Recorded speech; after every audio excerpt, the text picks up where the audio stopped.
Magandang gabi po sa ating lahat. Tayo po ay mag-awitan. Tumayo po tayong lahat at atin pong ibigay sa Panginoon ang ating tinig sa gabing ito. Atin po siyang papurihan. Tayo po ay sama-samang umawit. Awitin po natin ang victory in Jesus. Amen. Lahat tayo po ay kasama sa katagumpayan ng ating Panginoon. At ang kanyang tagumpay ay hindi na po kayang bawiin. That's final. Ha? Tayo po ay mag-awitan. Narito po ang ating mga kapatid para tayo pangunahan. Well, we'll sing Victory in Jesus. All together now. I heard an old story, how a Savior came from glory, how He made His life on Calvary to save a wretch like me. I heard about His groaning, of His precious blood atoning. Then I repented of my sins and won the victory. On the chorus now. Oh, victory in Jesus, my Savior. Amen. Forever. He sought me. Sought me and bought me with His redeeming blood. He loved me ere I knew Him, and all my love is to Him. He launched me to victory beneath the cleansing blood. I heard about His healing, of His cleansing power. Amen. Keep singing. Now He made the lame to walk again and caused the blind to see. And then I cried, dear Jesus, come and heal my broken spirit. And somehow Jesus came and brought to me the victory. Oh, victory. Oh, victory in Jesus, my Savior forever. He sought me and bought me with His redeeming blood. He loved me ere I knew Him, and all my love is to Him. He launched me to victory beneath the cleansing blood. On the last. I heard about a mansion He has built for me in glory, and I heard about the streets of gold beyond the crystal sea, about the angels singing and the old redemption story. And some sit they I'll sing after the song of victory. Amen. Praise the Lord.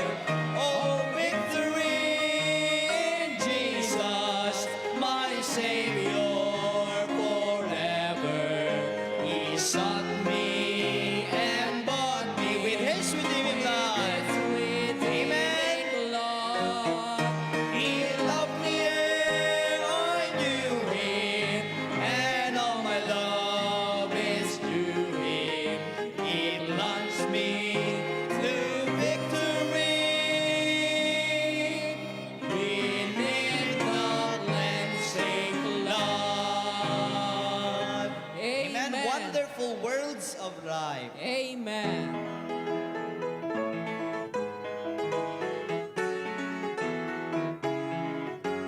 The Christians are now ready sing.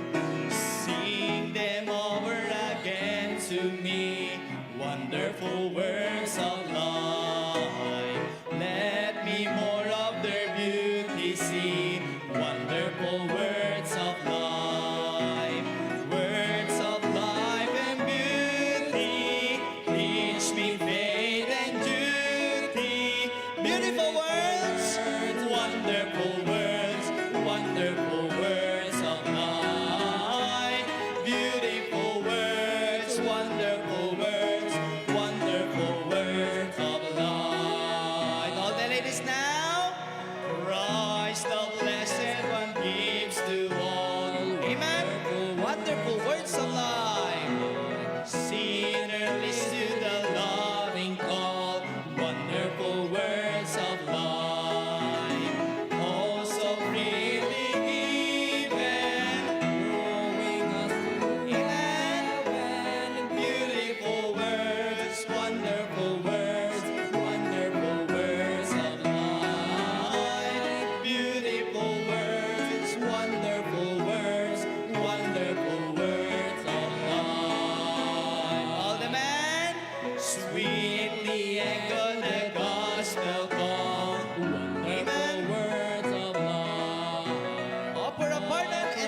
the victory. Amen. Praise the Lord for the victory. Let's sing the song. Encamp along the hills of light, we Christian soldiers rise, and press the battle ere the night shall veil the glowing skies. Against the foe and veils below, let all our strength be heard. Great is the victory we know, that overcomes the world. Faith is the victory. Faith is the victory. Oh, glorious victory that overcomes the world. His banner over us is love, our sword, the word of God. We tread the road, the saints above, with shouts of triumph trod. By faith they like. Faith they like a whirlwind swept on o'er every field. By faith the rich they conquer death. Is still our shining shield. Others now. Faith is the victory. Faith is the victory. Oh, glorious victory that overcomes the world. On the last. On every hand the foe we find, drawn up in dread array. Let then salvation be left behind, and onward to the fray. Salvation's helmet on its head, with truth all girt about. The earth shall tremble at our tread, and echo with a shout. None of us now. Faith is the victory. Amen. It is the victory. Oh, glorious victory that overcomes the world. He Amen. overcomes the world. Let's sing for our last song. Christ returneth. Amen. Pangako ng Diyos, I will come again and receive you unto myself, that where I am, there you may be also. Let's sing the song. It may be at morn when the day is awaking, when sunlight through darkness and shadow is breaking, that Jesus will come in the fullness of glory to receive from the world His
Amen. Tayo po'y manalangin. Ama naming Diyos, salamat po ng marami sapagkat kami po ay kabilang sa mga pinangakuan mo na kami ay kukunin.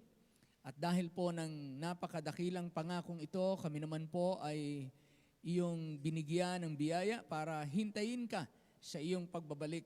At habang kami naghihintay, ay ikaw pinaglilingkuran at ginagampanan namin kung ano po ang gampanin ng buhay pananampalataya. Hindi lamang individual, kundi bilang isang pamilya o bilang isang simbahan, na sa gayon ang ipinagkatiwala mo po sa amin na maging ilaw at asin sa mundong ito ay makapagpatuloy sapagkat ang masamang sanlibutang ito ay nakahilig sa masama.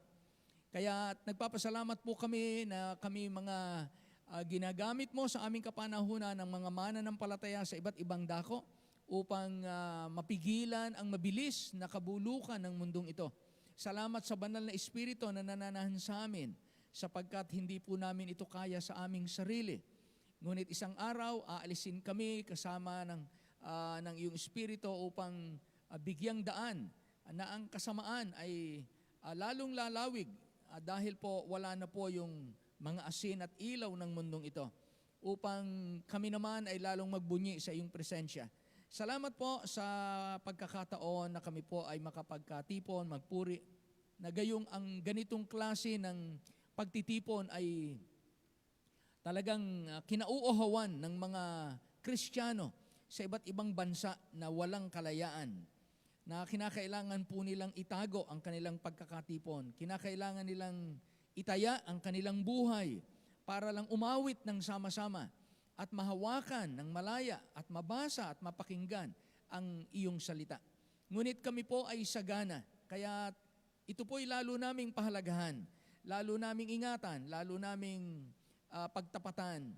At ito po ay kalooban mo sa amin na 2 o 3 nagkakatipon ay kasama ka namin. Salamat sa mga awitin na inialay po sa inyo at sa mga kapatiran na narito ngayong gabi. Ingatan mo po ang mga nasa daan o kaya ay nasa kanya-kanyang tahanan o nasa pangingibang bayan. Tulungan niyo po ang aming bayan, gamitin ng mga pangyayari para ang mga tao po ay hanapin ka at maging malambot ang puso ng mga tao na makakita ng pag-asa sa iyo.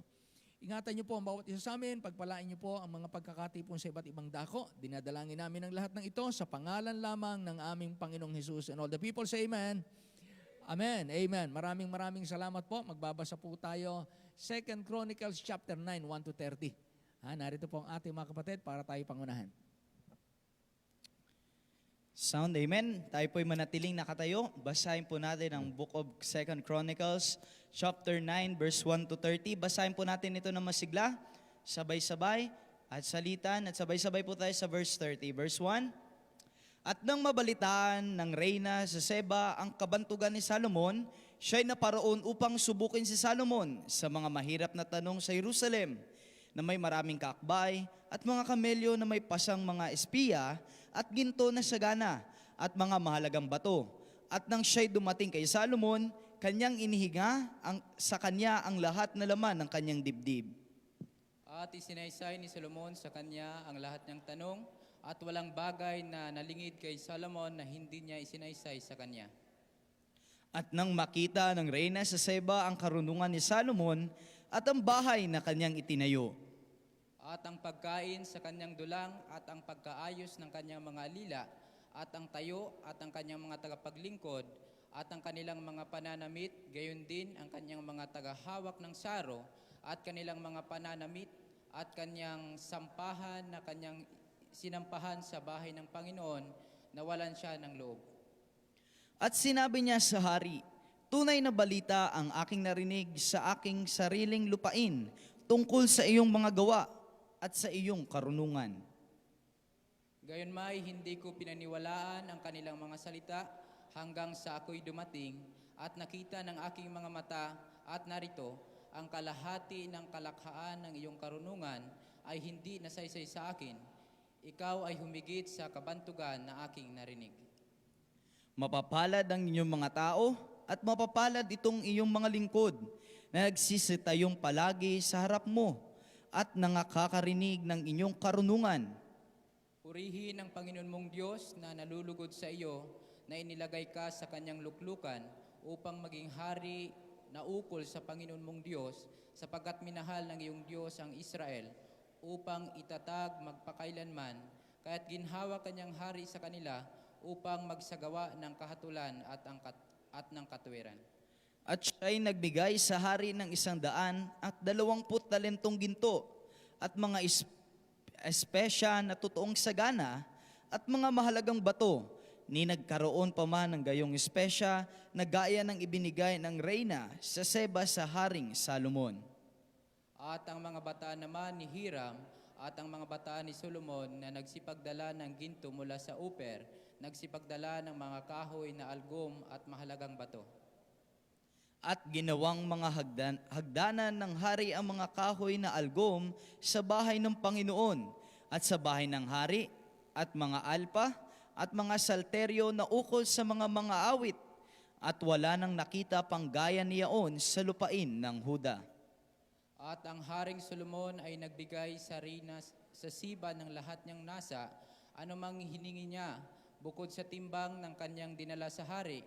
Sa gayoy siya ay bumalik at umuwi sa kanyang sariling lupain, siya at ang kanyang mga lingkod. Ang timbang nga ng ginto na dumating kay Salomon sa isang taon ay 666 na talentong ginto. Bukod doon sa dinala ng mga manglalako at mga mangangalakal, ang lahat na hari sa Arabia at ang mga tagapamahala sa lupain ay nagsipagdala ng ginto at pilak kay Solomon. Verse 15, at ang Haring Salomon ay gumawa ng 200 kalasag na pinukpok na ginto. 600 siklo na pinukpok na ginto ang ginamit sa bawat kalasag. At siya ay gumawa ng 300 kalasag na pinukpok na ginto, 300 siklo na ginto ang ginamit ng bawat kalasag, at inilagay ng hari sa bahay na kahoy sa gubat ng Libano. Bukod dito'y gumawa ang hari ng isang malaking luklukang garing at binalot ng taganas na ginto. At may 6 na baitang sa luklukan at isang gintong tungtungan ng mga nakakapit sa luklukan, at may mga pinakakamay sa bawat tagiliran sa siping ng dako ng upuan, at 2 leon ang nakatayo sa siping ng mga pinakakamay. At 12 leon ang nakatayo roon sa isang dako at sa kabilang dako sa ibabaw ng 6 na baitang. Walang nagawang gayon sa alinmang kaharian. At ang lahat ng sisidlang inuman ni Solomon ay ginto, at ang lahat ng sisidlan sa bahay ng kahoy sa gubat ng Libano ay taganas na ginto. Ang pilak ay hindi mahalaga sa mga karawan ni Solomon. Sapagkat ang hari ay may mga sasakyan na nagsisiparoon sa Tarsis na kasama ng mga bataan ni Hiram, minsan sa bawat 3 taon ay dumarating ang mga sasakyang dagat ng Tarsis na nagsisipagdala ng ginto at pilak, garing at mga ungoy at mga pabo real. Sa gayoy, ang Haring Solomon ay humihigit sa lahat ng hari sa lupa, sa kayamanan at sa karunungan. At hinanap ng lahat na hari sa lupa ang harapan ni Salomon upang magsipakinig ng kanyang karunungan na inilagay ng Diyos sa kanyang puso. At sila ay nagsipagdala bawat isa ng kanyang kaloob na mga sisidlang pilak at mga sisidlang ginto at damit, sandata at mga espesiya, mga kabayo at mga mula, isang takdang kayamanan sa taon-taon. At si Salomon ay may 4,000 silungan ng kabayo at mga karo at 12,000 mga kabayo na kanyang mga inilagay sa mga bayan ng mga karo at kasama ng hari sa Jerusalem. At siya ay nagpuno sa lahat ng mga hari mula sa ilog hanggang sa lupain ng mga Pilistiyo at sa hangganan ng Ehipto.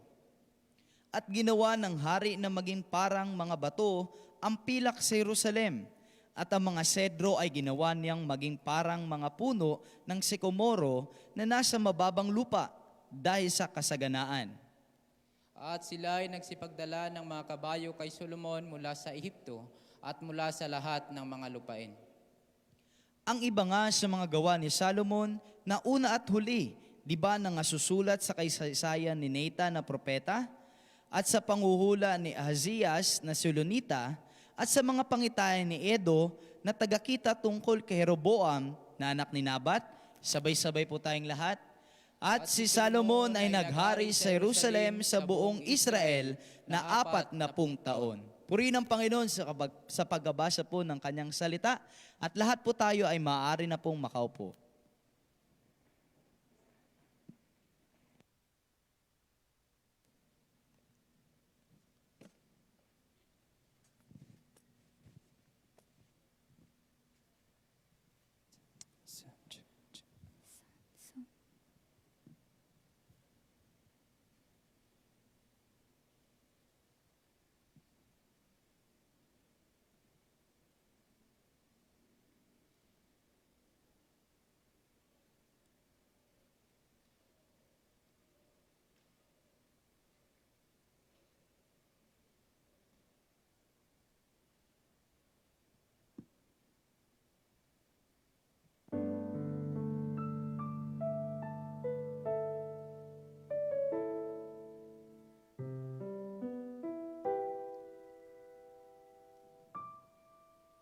Till my eyes can see,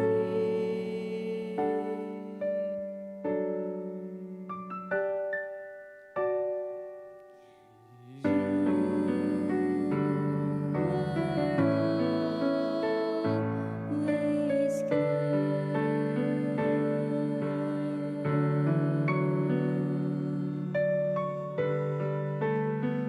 only good.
Amen. We believe that God is always good. Amen.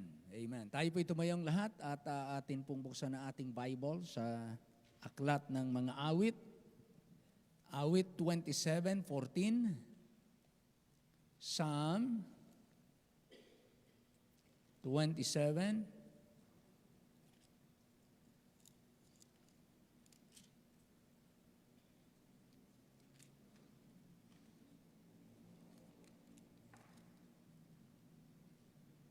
May mga tao na nawalan ng tiwala sa Diyos, di ba? May mga taong sinumpa ang Diyos dahil parang hindi naging mabuti ang Diyos sa kanila.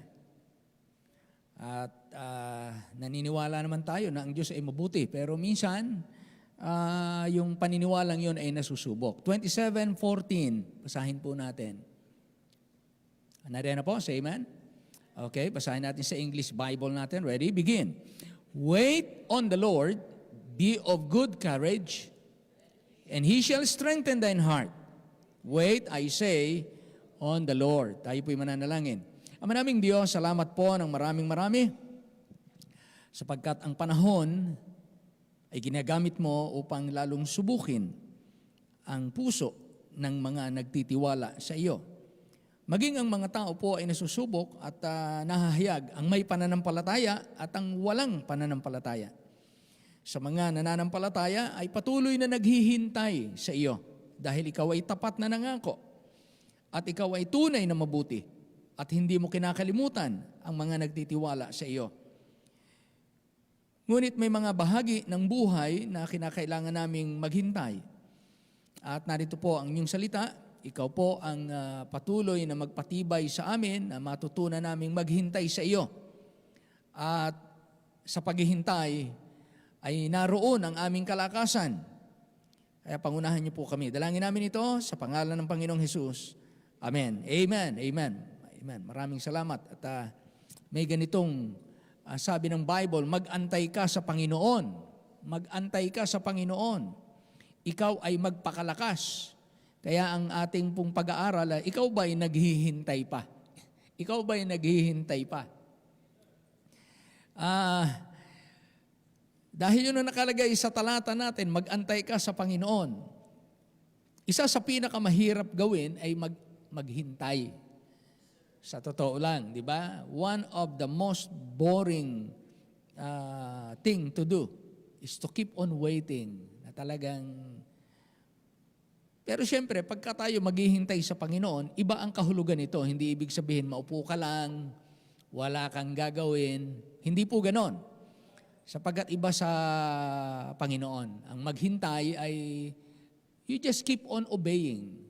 Gawin mo lang yung tama sa kanyang salita, maghintay ka sa kanyang sagot. Sa panalangin mo, sa pagpapala mo, sa pagtatanggol niya sa iyo. Kagaya ng mababasa natin sa aklat ng Lucas Kapitulo 18. Dito, isang nagsalita siya ng parabola o talinghaga nang sabi dito sa chapter 18 verse 1, sinilita niya sa kanila ang isang talinghaga na sila ay dapat magsipanalangin lagi at huwag mangang lupaypay.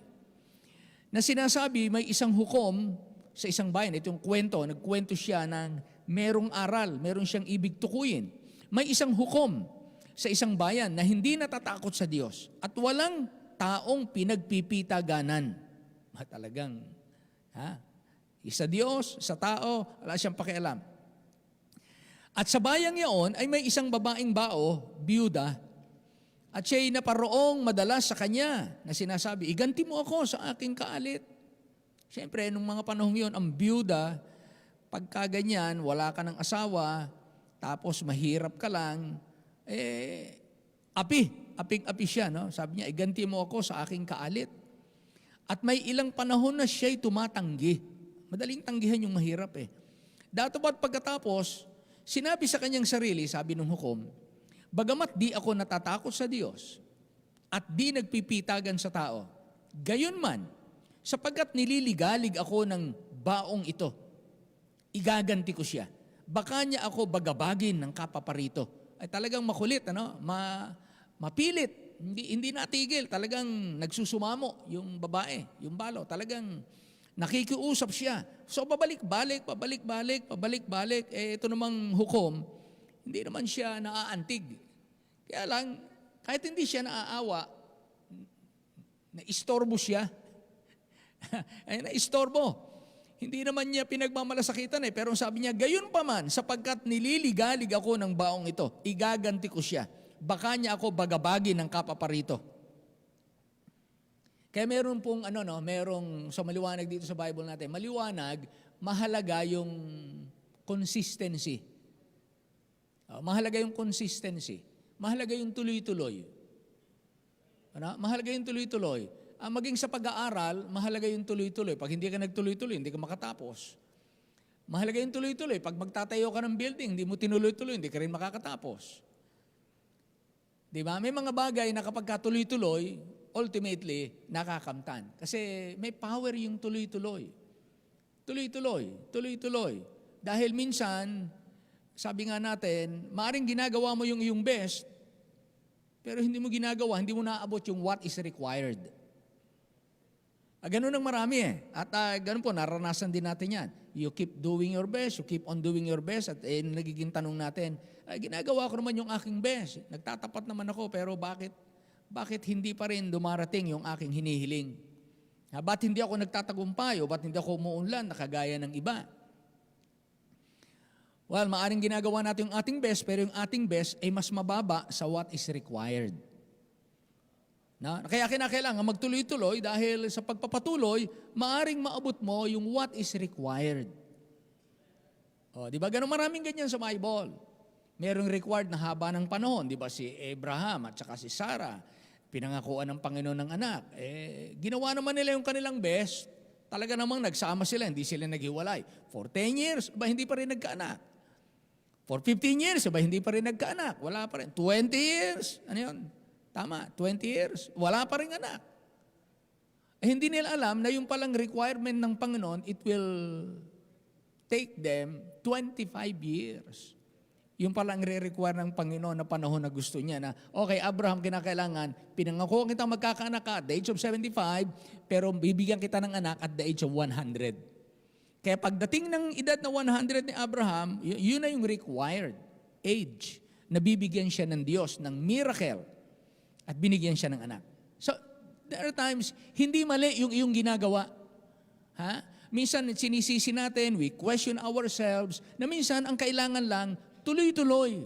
Tuloy-tuloy. Huwag lang sumawa. Matuto ka lang maghintay. Yun lang pala ang kailangan. Maghintay ka. Maghintay ka. So, itong babaeng ito, sabi ng Panginoon, at sinabi ng Panginoon, pakinggan ninyo ang sinabi ng likong hukom. Hindi baga igaganti ng Diyos ang kanyang mga hirang na sumisigaw sa kanya sa araw at gabi at siya'y may pagpapahinuhod sa kanila? Sinasabi ko sa inyo na sila'y madaling igaganti niya. So ibig sabihin, hindi ang Diyos nagpapabaya, kaya lamang magkaiba tayo ng time frame. Iba yung timing ng Diyos, sabi nga ng Bible, 1 day with the Lord, 1,000 years sa atin. Kaya sa kanya, sabi niya, hindi ako magluluwat, hindi ako magpapabaya. Kaya lang sabi niya, sinabi ko sa inyo na sila'y madaling igaganti niya. Gayunmay, pagparito ng anak ng tao, makakasumpong kaya siya ng pananampalataya sa lupa? Yun ang kanyang question. Kaya ng mga taong tumagal, ng mga mananampalataya, kaya nilang tumagal na ako'y hintayin, maging sa aking pagbabalik, kaya nilang manalig patuloy, naroon pa rin yung hindi nawawala yung pag-asang si Kristo'y babalik. Naroon pa rin kaya yung kanilang excitement. Kaya sabi niya, makakasumpong kaya siya ng pananampalataya sa lupa. Kaya sa atin pong talata, mangag-antay kayo sa Panginoon, ikaw ay magpakalakas. So yun ang gawain po natin. Habang hindi pa dumarating ang Panginoon, habang hindi pa niya tinutugon yung ating panalangin, o habang hindi pa niya ibinibigay yung ating hinihingi, sabi ng Bible, magpakalakas ka. Improve yourself. Learn more from the Word of God. Learn more. in the work of God. Sabi dito, at magdalang tapang ang iyong puso. Oo, umasa ka sa Panginoon. So, tinatarget ng Panginoon yung puso ng tao, minsan physically strong, but in the heart, discouraged na. Pinanghihinaan na ng loob, nag-aalinlangan pa. Kaya minsan, inihahanda tayo ng Diyos, bago ka ng Diyos bigyan ng malalaking pagpapala, gusto kanyang ihanda sa pamamagitan ng pagtuturo niya na tayo ay matutong maghintay. Naalala natin yung uod na matapat na nabubuhay bilang higad, uod, caterpillar. Yun lang, mabagal, very slow. Nangangain ng dahon, parang araw-araw makikita mo siya. Ganun lang ang activity niya. Yun lang ang activity niya. Gapang-gapang, kakain ng dahon, makikita mo, bawas-bawas na yung dahon. Parang ganun lang ang buhay niya. Pero kung susundan natin yung pinatutunguhan, kung susundan natin yung pinatutunguhan ng buhay niya, although mabagal, although parang boring, although para siyang very vulnerable, very weak, madali mo siyang i-destroy, madali mo siyang saktan, madali mo siyang patayin, para siyang very weak. Very dependent siya. Very slow. Pero pag inobserbahan mo yung kanyang buhay, saan patungo yung kanyang buhay? Kumakain araw-araw, lumalaki siya. Minsan, pag nakapitan pa tayo, pantal-pantal ang katawan natin, yung higad. Pero yung higad na yan, meron siyang timing sa Diyos.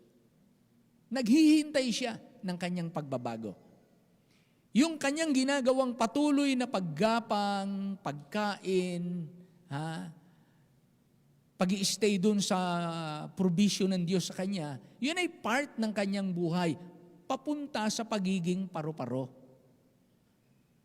Kaya kung susundan mo ang kanyang buhay, if you are going to judge, kung hatulan lang natin yung buhay niya, wala ito, mahina ito, bata ito, mahirap lang, mahina ang kokote, mahina ang IQ, at hinatulan natin ang tao. Pero para siyang uod na madaling hamakin, madaling saktan, kaya mong apihin. Pero kung susundan mo siya sa timing at sa gawa ng Panginoon, isang araw, wala siya dun sa dahon. Hindi na siya magiging pagapang-gapang diyan, palakad-lakad niya sa mga sanga. Wala na siya doon. Naroon na siya sa kanyang kukun, na bago naman yung kanyang environment. Parang merong pool within. Meron sa loob niya na humihila at naghahangad na siya gumawa ng sarili niyang bahay. At pumasok siya sa loob ng kanyang bahay, na naroon siya, wala siya sa paningin ng marami, wala siya sa camera, wala nakakapansin sa kanya, pero siya, ginagawa lang niya in private. Yung kalooban ng Diyos na siya ay naroon sa loob ng kukun. At doon sa madilim na yon, nadidevelop siya doon sa madilim na yon. At kung susundan natin siyang patuloy, lumalaki siya doon at nagkakaroon siya ng ibang anyo. Tinutubuan siya ng pakpak, pero lihim siyang nadidevelop. Kala niyo po mga kapatid, yung maghintay sa Panginoon, merong lihim na hindi kita ng mga tao, may nadidevelop sa loob natin pag marunong tayong maghintay. Kahit na meron tayong ginagawa, soul winning, door knocking, medical, dental, mission, Bible studies, mission work, preaching, kung ano-anong ginagawa natin para mag-akay ng kaluluwa at maligtas yung ating mga kababayan, kaibigan, kamag-anakan, kapamilya. Pero parang walang nangyayari. Pero ang sinasabi ng Panginoon, just go on. You wait. Wait on the Lord. Ang Diyos may gagawin. Meron siyang gagawin sa ating buhay. Huwag tayong mainip. Sabi ng Bible, magpakalakas ka. At pag sinabing magpakalakas, wala namang lumalakas labas sa kalooban ng Diyos. Pag sinabing magpakalakas ka, lalo mong tibayan, lalo kang manatili, lalo mong panindigan yung kalooban ng Diyos sa iyong buhay, kahit dumating sa pagkakataong nag-iisa ka na lang. Na parang yung higad, Kasi minsan sa pamilya parang nag-iisa ka lang eh. Parang minsan ganun ang mga Kristiyano. Minsan dadating tayo na parang kang nag-iisang nagtatapat. Para kang nag-iisang naninindigan. Para kang nag-iisang naglilingkod. Pero sinasabi ng Panginoon, just go on. Don't be bothered by what is going on around you. Huwag mong abalahin ang sarili mo sa maraming hindi bahagi ng iyong paglago. Ang bahagi ng iyong paglago ay ang iyong paglakas at ang pagpapala ng Diyos ay yung naroon sa patuloy na pagsunod sa kalooban ng Diyos. Kahit ikaw ay nag-iisa o marami kang kasama. Kaya sinasabi ng salita ng Diyos sa atin, mag-antay ka sa Panginoon, ikaw ay magpakalakas.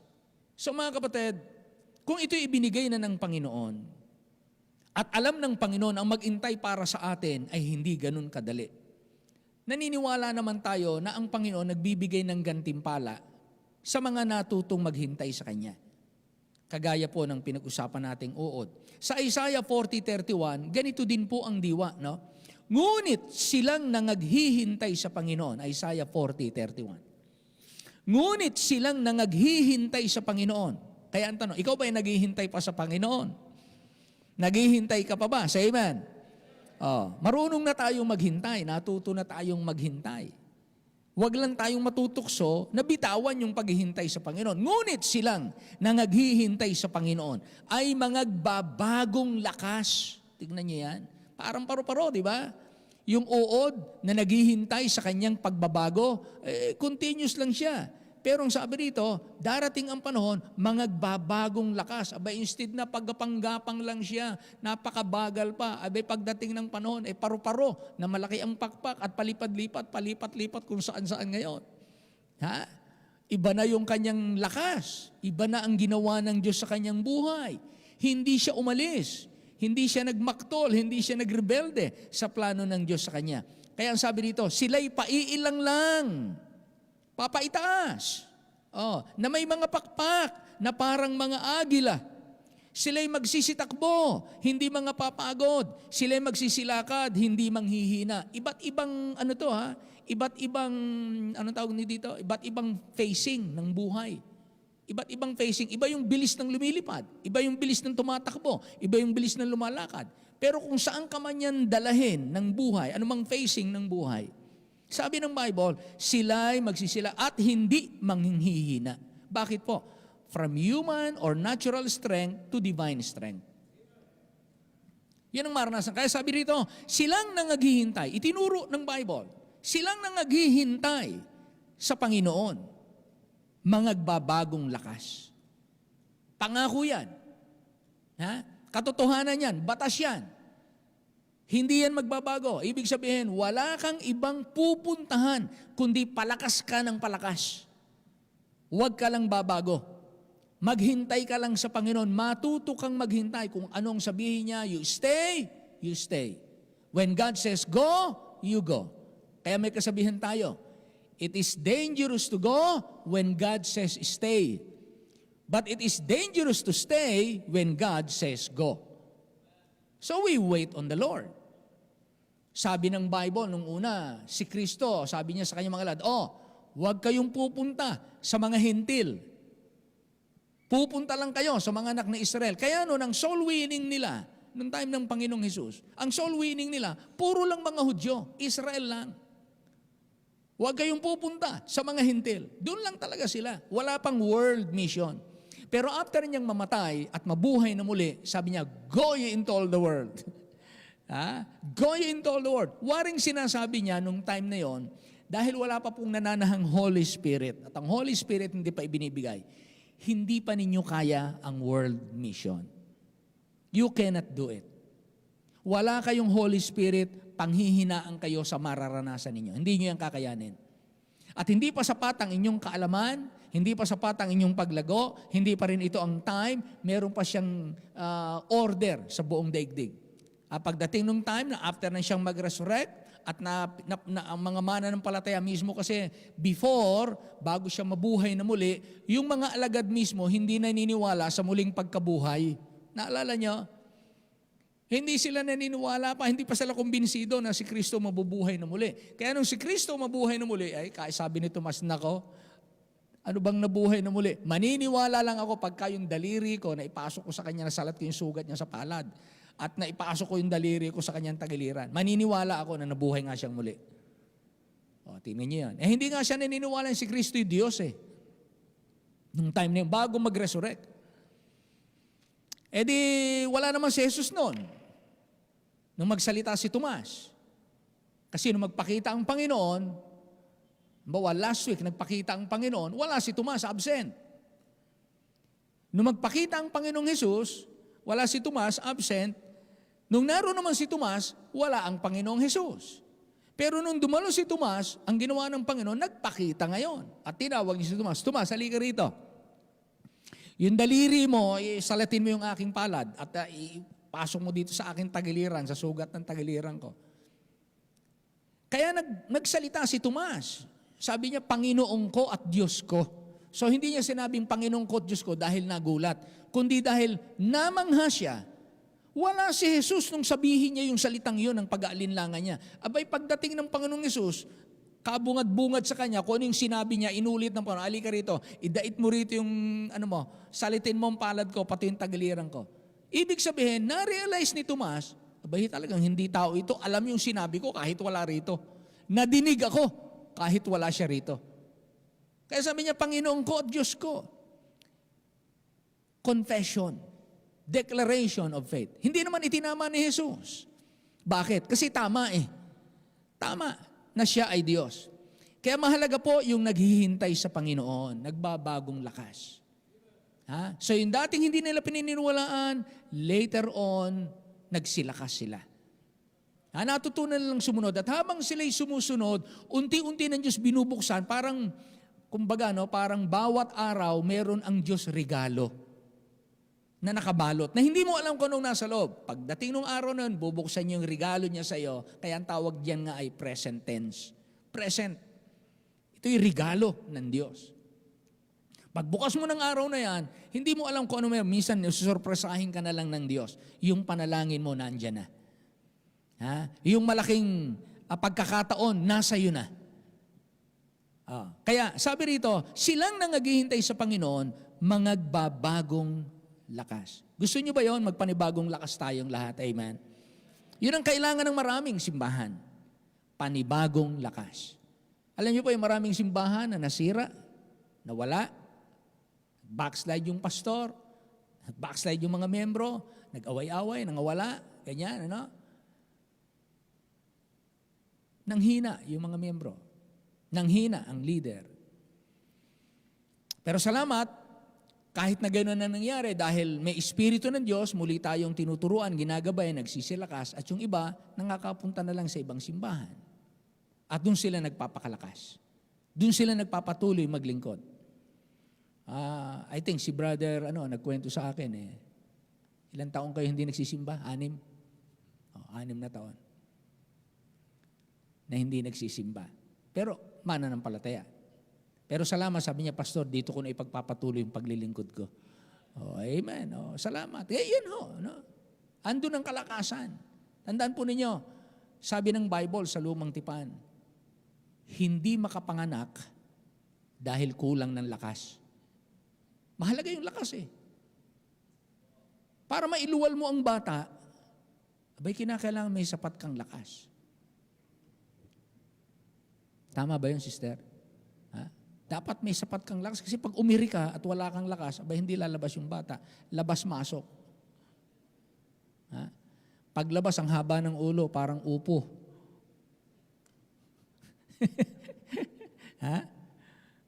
Naalala ko si Sister Donna, nung mga anak, ganun in-injectionan Sabi niya, kung kailan lalabas yung bata, sabay in-injectionan siya. Tama, no? Pero nailabas niya ng tama. Hirap na hirap siya kay Johnny. Si Johnny.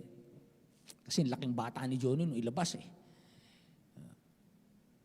So, gano'n, maganda yung merong lakas. Ngayon, ang sabi ng Panginoon, mayroong pagbabagong lakas. Kaya mga kapatid, hindi natin kaya makapagpatuloy ng dire-diretso na hindi tayo nagpapanibagong lakas.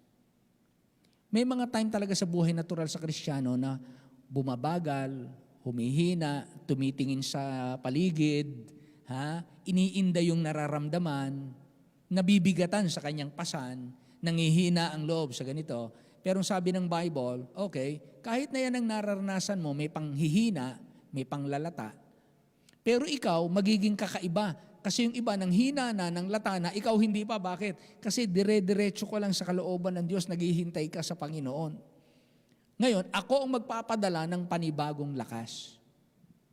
Kaya magpapanibagong lakas po. Sa Panaghoy, chapter 3, Lamentation, chapter 3, 25 and 26. Ito ang sabi po sa 25. Ang Panginoon ay mabuti sa kanila na nangaghihintay sa Kanya, sa kaluluwa na humahanap sa Kanya. So kasama sa paghihintay, yung paghahanap ng kalooban ng Diyos. Yung paghahanap ng kalooban ng Diyos. Kasi pagka ginawa mo yung kalooban ng Diyos, masaya ka kasi alam mo kalooban ng Diyos. Panatag ka kasi alam mo kalooban ng Diyos. Tutuloy ka kasi alam mo kalooban ng Diyos. Wala kang takot kasi alam mo kalooban ng Diyos. Alam mo hindi magagalit ang Diyos sa iyo kasi alam mo, naghintay ka sa Kanya. Hinanap mo ang Kanyang kalooban, hinanap mo siya yung Kanyang approval. 26, mabuti nga na ang tao ay umasa at maghintay na tahimik sa pagliligtas ng Panginoon. Pag sinabing naghihintay, tahimik. Bakit? Kasi may mga naghihintay, habang naghihintay, panareklamo. Nakita ba kayo ng ganong karanasan? Ano? Habang naghihintay, panareklamo.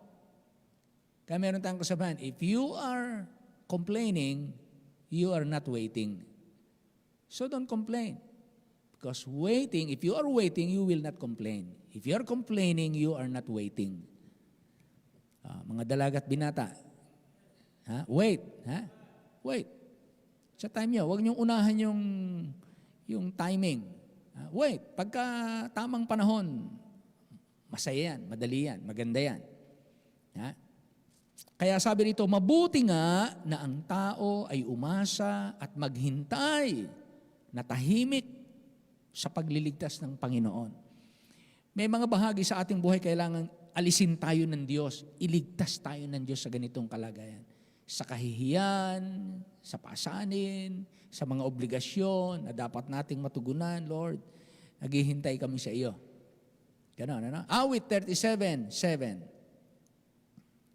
Pagka naghihintay, etong sabi ng Bible, ikaw ay magpahinga sa Panginoon at maghintay kang may pagtitiis sa Kanya. Alam ng Panginoon na hindi madali ang maghintay. Kailangan ng pagtitiis.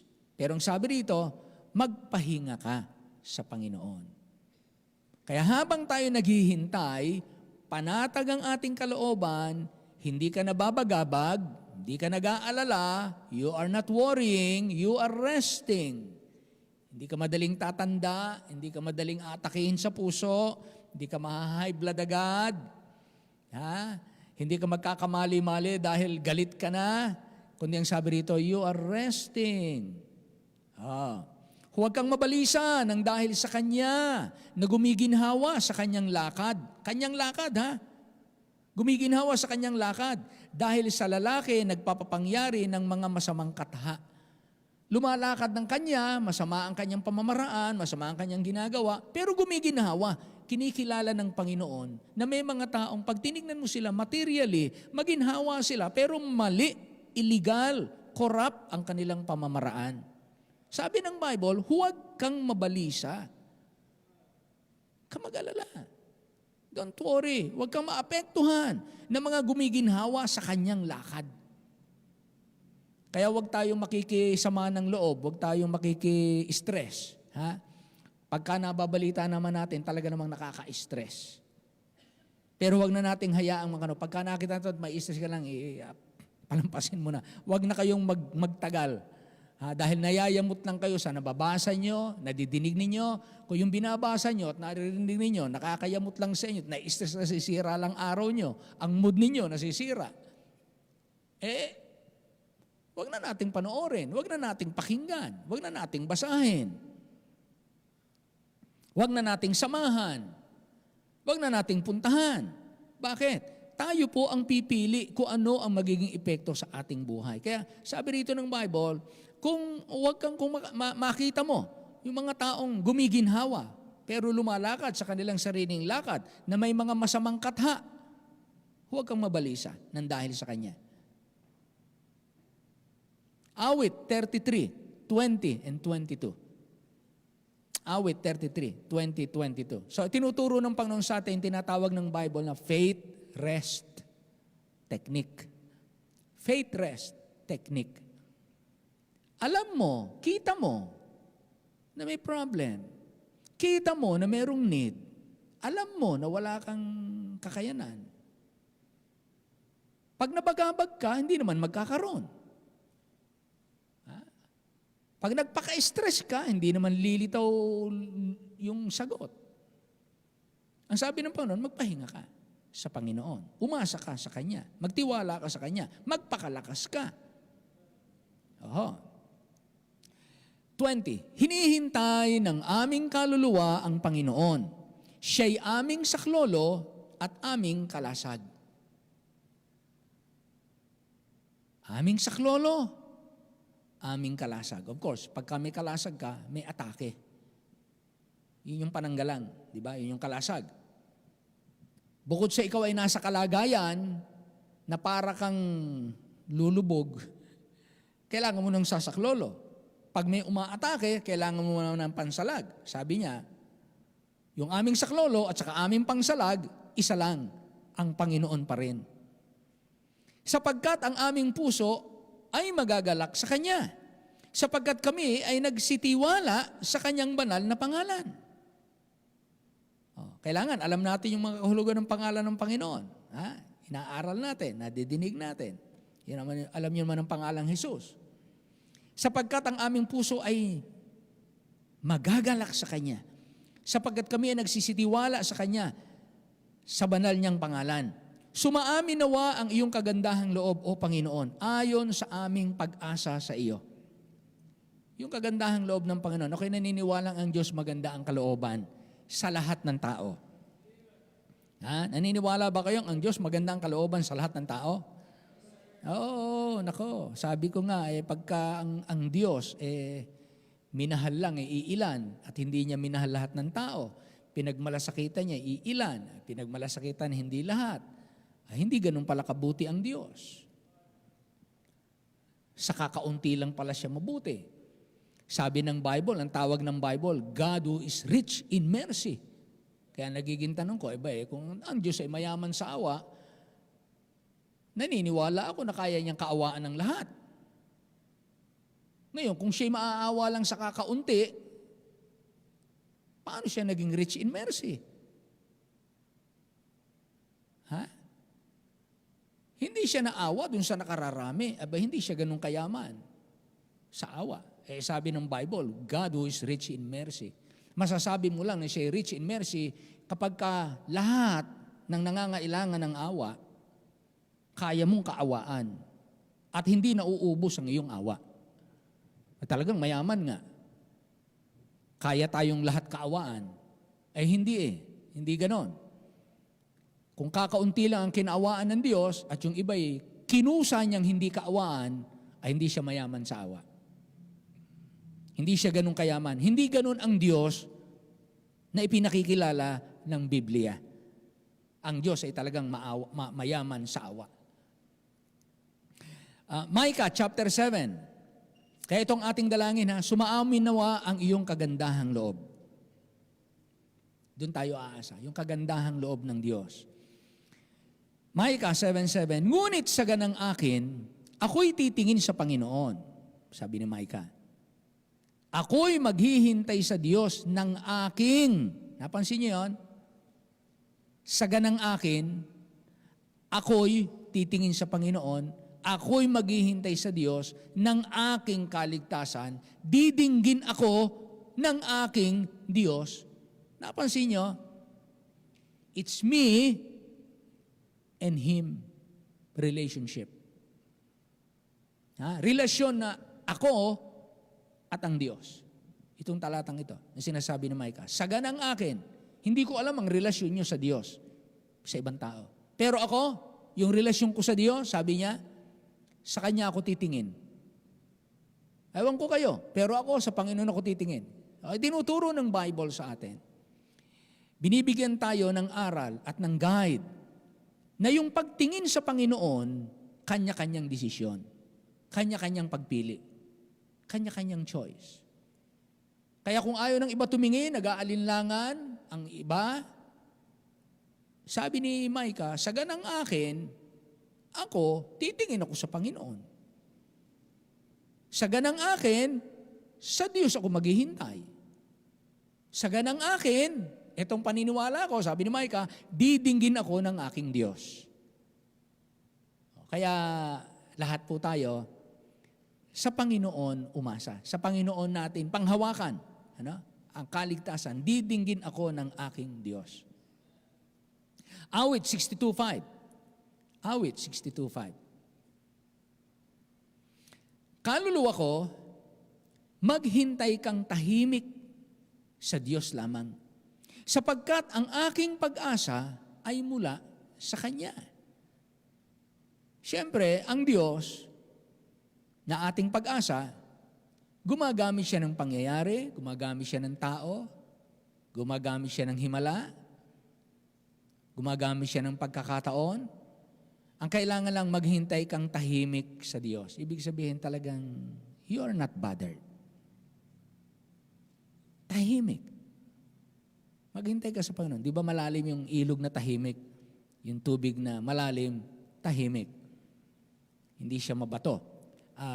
Number 8. Awit 130, 5 and 6. Aking hinihintay ang Panginoon, hinihintay ng aking kaluluwa, at sa Kanyang salita, umaasa ako. Ito po, ang Kanyang salita. Hinihintay ng aking kaluluwa ang Panginoon, nang higit kaysa paghihintay ng bantay sa umaga o higit kaysa bantay sa umaga. May mga watchman, naghihintay sila ng umaga.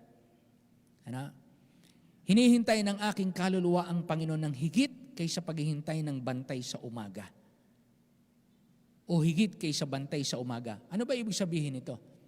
Kasi po yung mga bantay sa umaga, they are waiting for the morning. Nagbabantay sila ng pag-uumaga. Inuobliga nila yung kanilang sarili. Ang hihigit dito, yung kagalakan ng kaluluwa na maghintay. Ang higit sa obligasyon ay yung kagalakan na maghintay sa Panginoon.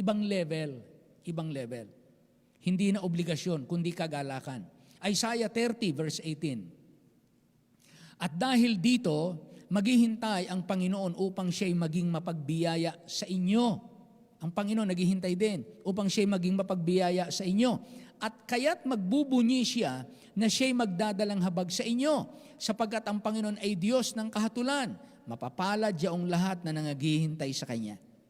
So bakit po pinaghihintay tayo ng Diyos? Number 1, upang maturuan tayo paano magtiis. May dahilan ng Diyos. Bakit tayo maghihintay?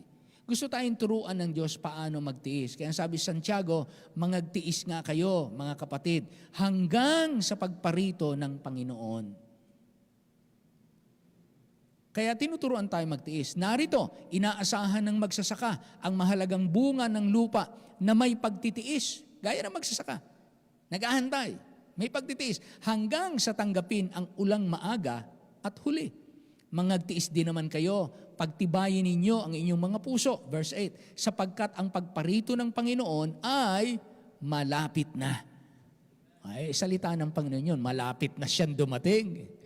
Kaya nga isang excited tayo, yung pag dumating siya, buhay pa tayo, malalakas pa tayo.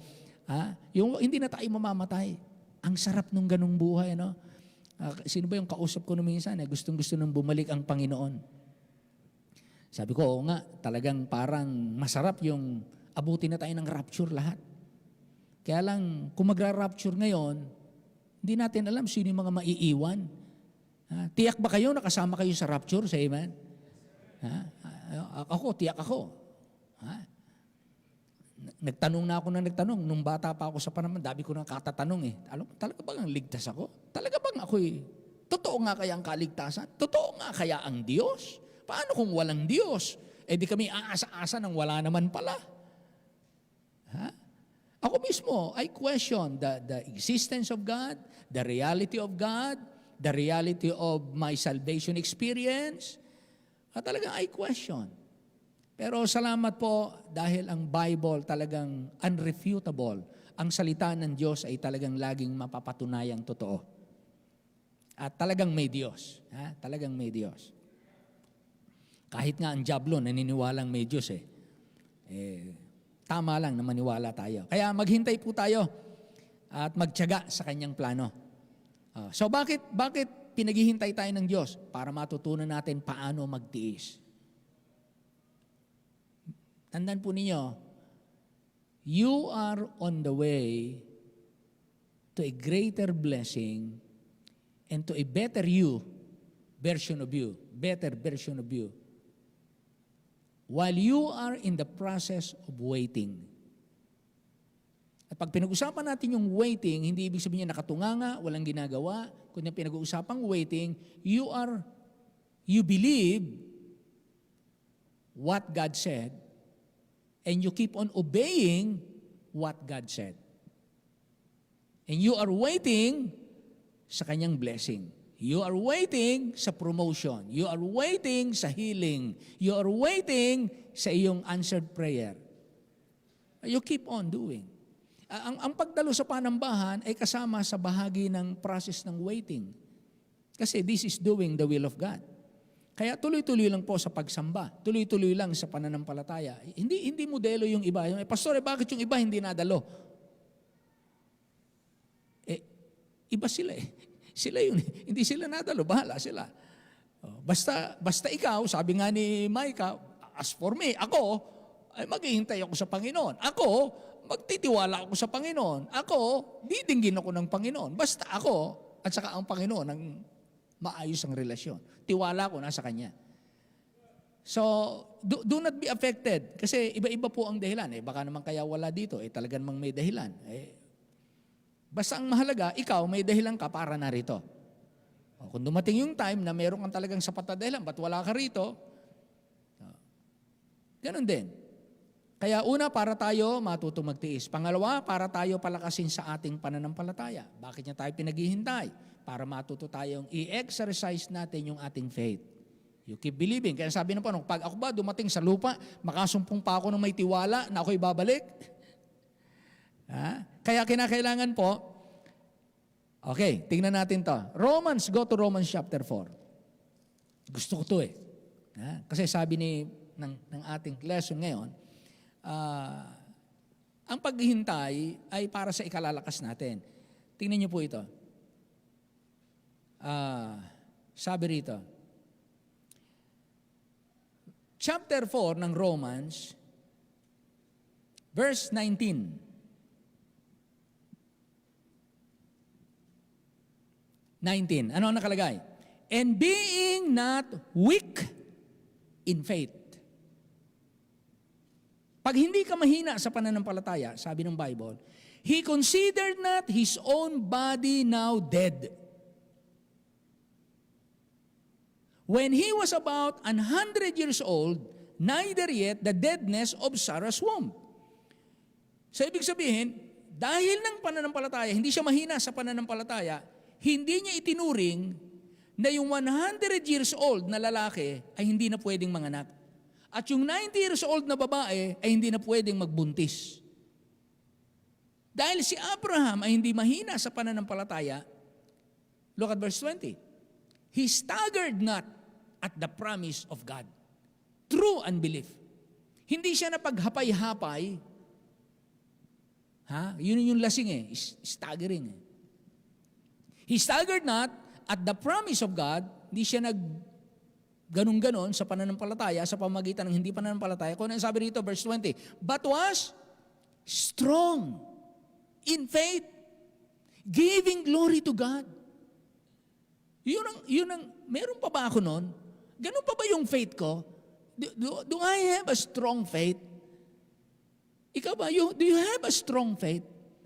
Or you just go on, pero punong-puno ka ng alinlangan, punong-puno ka ng panghihina, panlalamig, Hindi ka ganun ka-excited. Pero sabi dito ng Bible, but was strong in faith.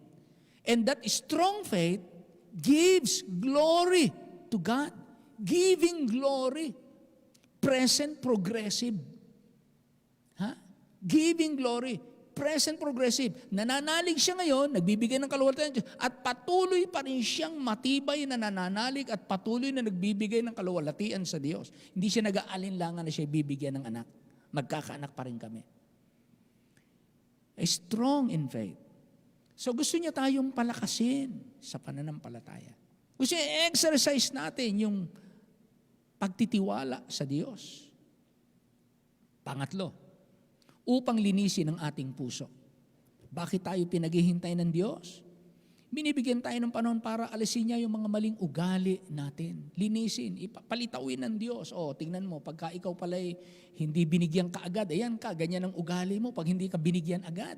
Pag hindi nasunod agad yung gusto mo, parang, Lord, give me this and I want it now. Parang gano'n, ano?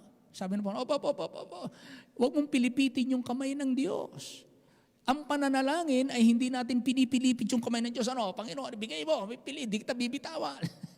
Hindi natin pwedeng pilitin. Tayo po ay mga mapagpakumbaba. Pag lumapit tayo sa Diyos, humihingi lang tayo ng biyaya niya at ng awa niya. Nakikiusap tayo. Amen?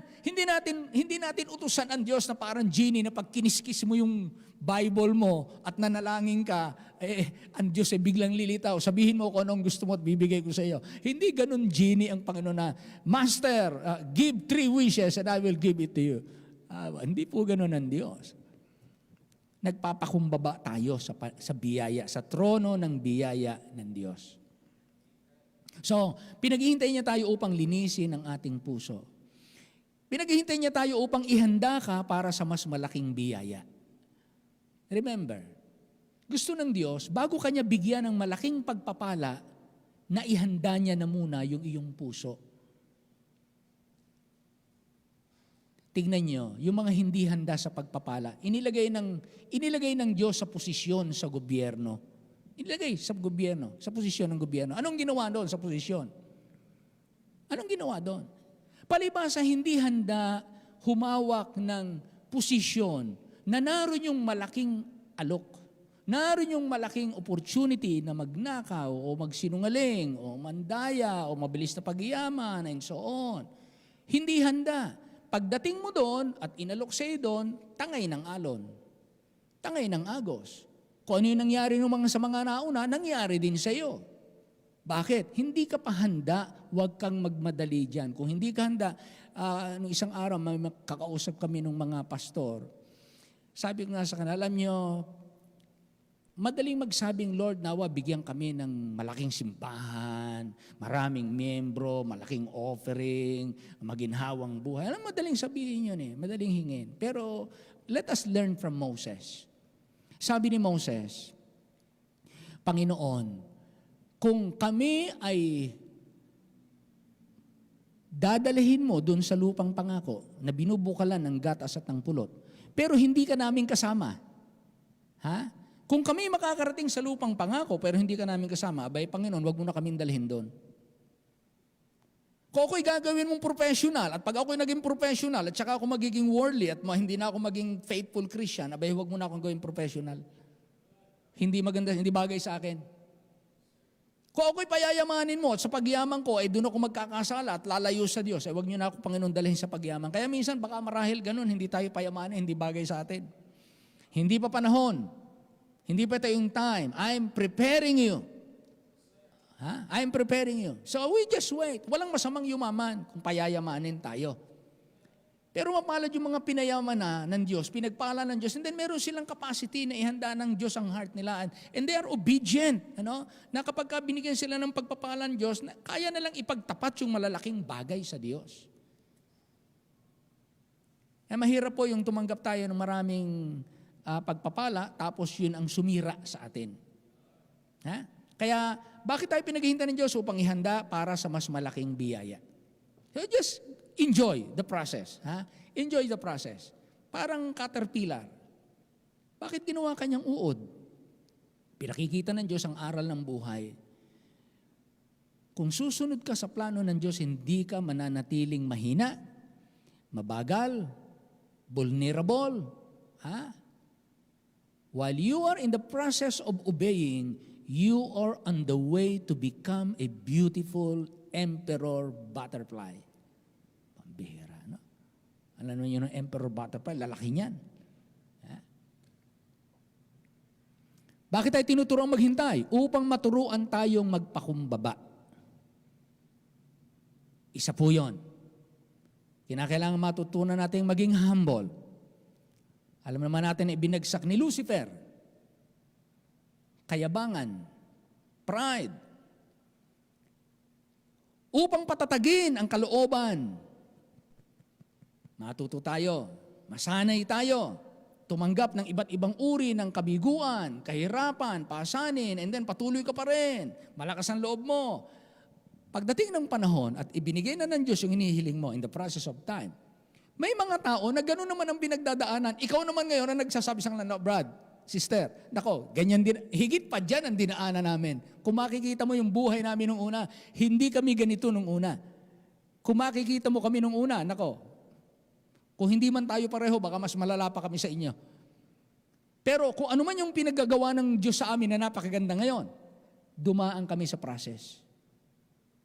Natuto kami maghintay. Kaya hindi basta malaki simbahan, hindi basta iniimbitahan mangaral, hindi basta mga Kristiyano na kapagbibigay ng sagana. Mahirap po yung hard-earned money na ang tiwala mo nariyan, mahirap mo yung bitawan. Oh, hindi basta-basta yan. Kaya ang pera ay acid test ng tao. Acid test po yan, pagka nasa kamay na natin. Ha? Kaya, bakit tayo pinaghihintay? Upang patatagin ang ating kalooban. Kailangan po ng mga taong matatag ang kalooban. Dahil diyan nakasalig ang gawain ng Diyos para maipagpatuloy, kinakailangan ng mga Kristiyanong matatag ang kalooban. Hindi sila patigil-tigil. Ha? Upang maipakita ang kahalagahan ng kanyang timing. Nakikita ng Diyos, you learn my ways, you learn my timing. Sabi nga ng Ecclesiastes, there is time for every season. Bakit tayo pinaghihintay? Upang mas mapalapit lalo sa Kanya. Kapag ka tayo naghihintay, hindi pa niya ibinibigay, panayandaing natin, Lord, sige na po. At syempre, pagka ikaw ay nananalangin, lagi kang palapit sa Kanya.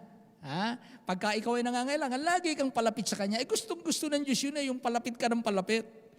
Kaya sabi ng Panginoon, okay, ini-enjoy ko yung hindi ko muna ibibigay dahil nakikita kong nagiging humble ka, nagiging malapit ka sa akin, lagi kang nakatawag sa akin. Ayan ang gusto ko sa aking mga anak.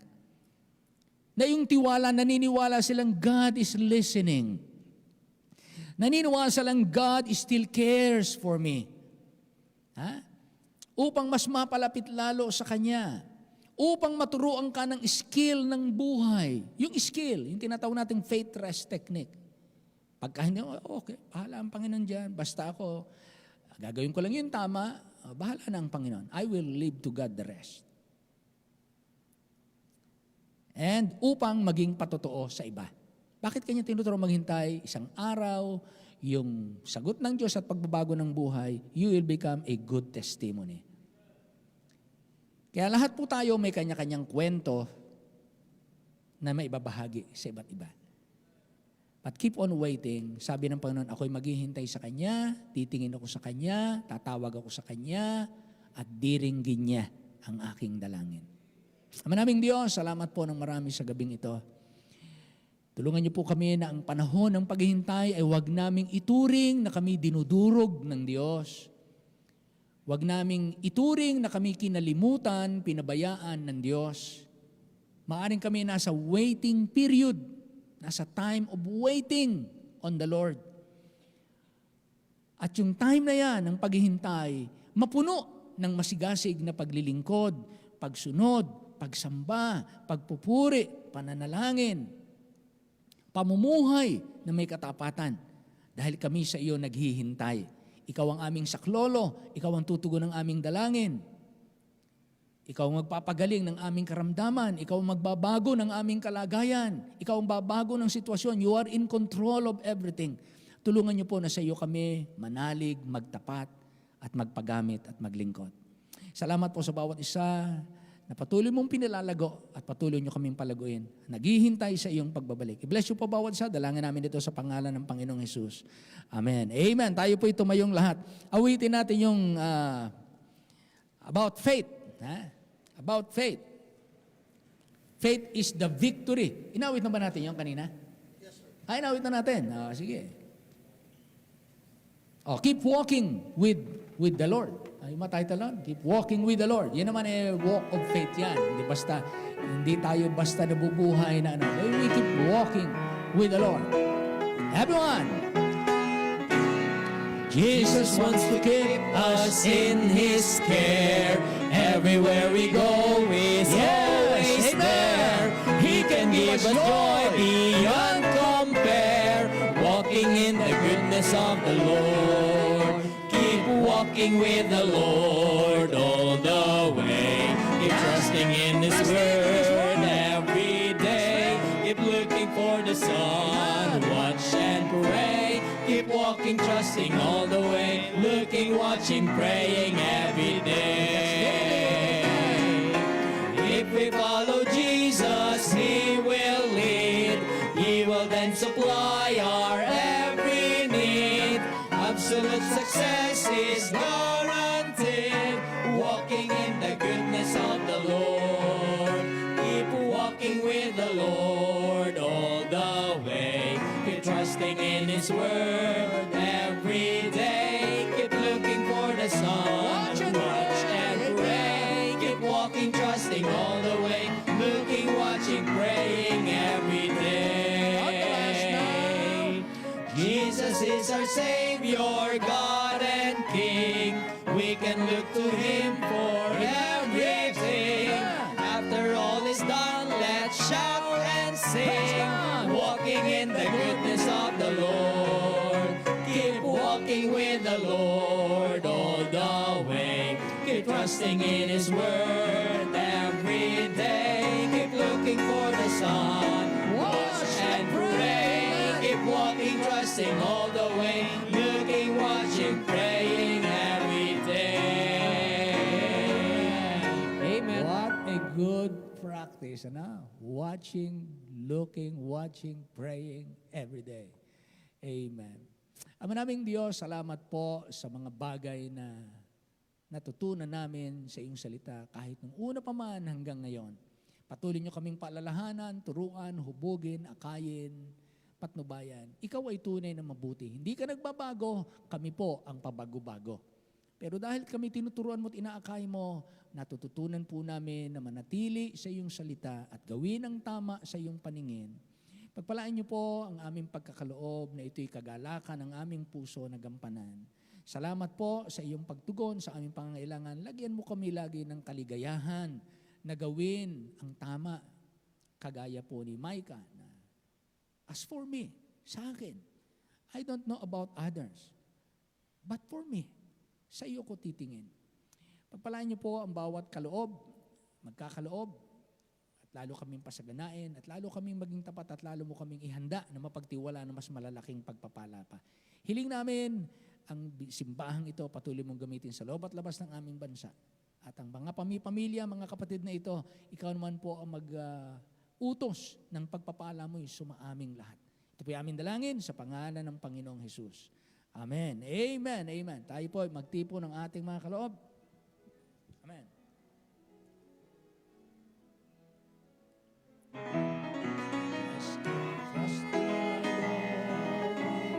As I walk along, keep what? Just keep trusting my Lord, and He gives us all. Though the storm clouds darken the sky, or the heavenly thread, I just keep trusting my Lord. Okay, sing with me. He's a faithful friend. Okay, shall we all stand up, friends? Before we close us in prayer, I can count on Him to the very end. Though the storm clouds darken the sky, or the heavenly thread,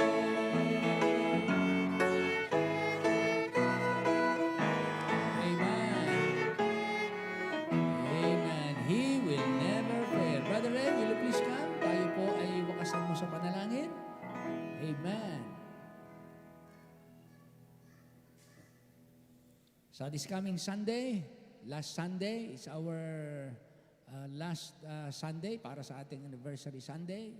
Let's pray na makakilala ang Panginoon. Pwede nyo i-follow up yung mga bisita natin. Sa medical mission, nakalagay po yung mga number, we started calling them. Ano? Kumusta po kayo? Sino to? Kami po yung mga tiga Christ Baptist Church, yung sa medical mission. Kinukumusta namin yung inyong kalusugan, ano na po ang kalagayan nyo. Ay, mabuti po. Kami binigyan ng gamot. Ay, mabuti naman at kayo binigyan ng gamot. Kumusta naman po kayo? Mabuti. Kasi po, itong linggong darating, anibersaryo ng simbahan. Iniimbitahan namin kayo. Una, gusto namin kayong kumustahin. Pangalawa, ibig namin kayong imbitahan. Pangatlo, ibig namin kayo ipanalangin. Pwede ho ba namin kayo ipanalangin kahit 1 minuto? Ay, naku ho, kailangan namin yan. Sige po, pagpray nyo kami. Pinagpray namin. Tapos, sa linggo ho, pwede ho ba namin kayo imbitahan? Pwede. Ay, ilan ho kaya kayo? Brad, isulat mo kung ilan. 3 ho kami mag-asawa at saka yung aming anak. Sige ho, salamat. Aasahan ho ba namin? Opo, punta kami sa linggo. Pwede nyo ho bang imbitahan yung inyong kaibigan, kamag-anak, kapitbahay? Sige ho, mag-iimbita kami. Di nakakuha pa tayo ng kasama mag-iimbita. Mag-iimbita sila. Kaya pag-pray natin na itong linggong ito, maraming makakilala sa Panginoon. Ano ha? Amen. So keep on inviting. Yung iba walang number, yung iba naman mali ang number na tapos na yata yung number na yon. Hindi na makontak, pero ipa-follow up ngayong ito. Ang dami nun more than 500 yon. Sa medical lang, ha? Sa medical. Mga nakalagay lang doon. Bukod pa yung iba, plus yung iimbitahan, ha? Okay, so let's pray for that. Brother Ray? Tayo muna. Langin dakilang Diyos, maraming salamat po sa iyong patuloy na salita. Patuloy ang papalakas po sa amin, patuloy ang pagpalain, Lord, ang darating na anniversary po. Una po ang kalusugan ng aming pastor. At ang bawat isa po, palakasin mo, patatagin, at wala po manawa magkasakit. Ganyan po ang good weather. Bigyan mo kami, Lord, na patuloy na katalinuhan, paano rin i-follow up ang mga bisita po namin. Amen. At Lord, bigyan mo kaming pusong, palabin mo po sa amin ang patuloy pagmamahal sa mga kaluluwa. Yes, At po. yun din po, Lord, ang aming bayan, patuloy yung pagpalain, Lord. At ang bawat isa, mga business sa mga anak mo, pagtagumpay mo patuloy, magbukas ka po ng marami pang mga business. At Yes, maraming pagpapala. Unahan nyo na po mga anak nyo ng mga pagpapala. Amen. Panginoon, salamat po sa gabing ito. I-bless nyo po maging sa online. I-bless nyo ang mga senior namin, Yes, mga kabataan po namin. At Amen. lalo po ang darating na linggo. Samahan nyo po kami, Panginoon. Ito ang dalangin namin, Lord, sa pangalan ni Jesus namin, Diyos tagapagligtas. Amen. Amen. Amen. Magandang gabi po sa lahat. Sunday, kita-kita po tayo. At sa gawain ng Panginoon,